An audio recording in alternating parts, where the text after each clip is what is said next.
Podcast.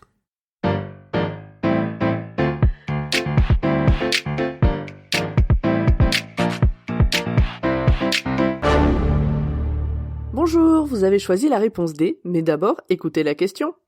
Aujourd'hui, sur la thématique sport, la question est: lequel de ces trophées n'a pas disparu? A. La Coupe du Monde de rugby à 13. B. La Coupe du Monde de foot. C. Le trophée des champions de la NFL. Ou D. La réponse D.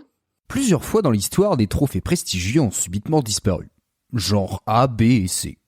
Parlons déjà de cette bonne vieille Coupe du Monde de foot. Mais je ne parle pas de celle gagnée par l'équipe de France il y a 3 ans, mais du trophée Jules Rimet, décerné de 1930 à 1970.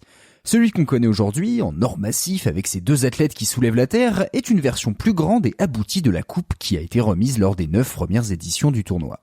En 1966, quelques mois avant la Coupe du Monde en Angleterre, le trophée est exposé dans l'historique Westminster Central Hall en plein Londres et sous haute sécurité. Mais le dimanche 20 mars, alors qu'un service de l'église méthodiste a lieu dans la matinée, la coupe disparaît. Comme ça, sans explication. D'après le magazine New Yorker, des récompenses ont vite été offertes, la Football Association a prévu de remplacer le trophée, puis le couvercle de la coupe a été envoyé au secrétaire de la fédération avec une demande de rançon. Une semaine plus tard, un monsieur David Corbett faisait sa balade du dimanche avec son chien Pickles dans une banlieue du sud de Londres quand Pickles a commencé à renifler sous un buisson.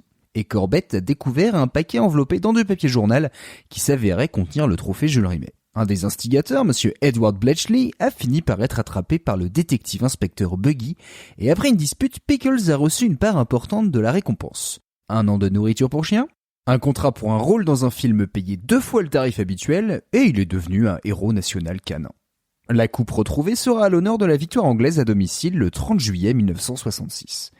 Mais la légende veut que l'objet ait déjà disparu 12 ans plus tôt. La RFA, l'Allemagne de l'Ouest, a remporté l'édition 1954 et quand elle rapporte le trophée en 58, il a un petit peu changé.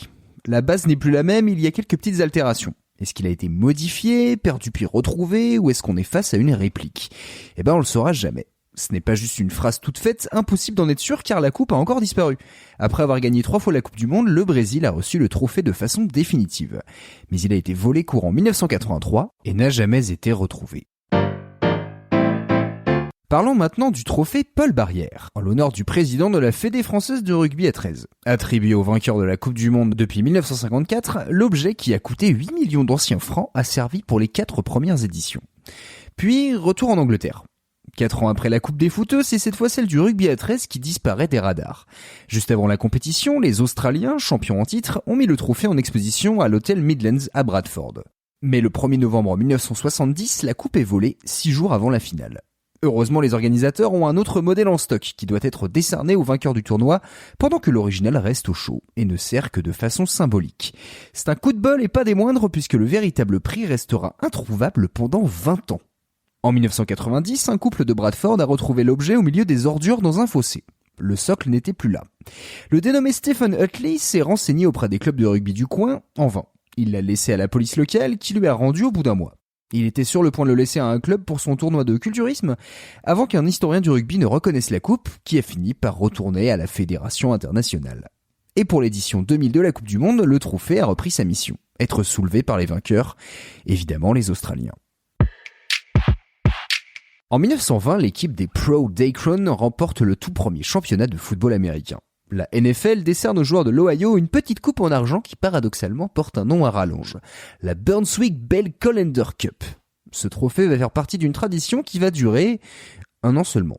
La coupe n'est attribuée aux champions que le 30 avril 1921, quand les propriétaires du club, Frank Need et Arthur Rainey, reçoivent enfin la preuve de leur victoire l'an passé. Et après, c'est le trou noir complet.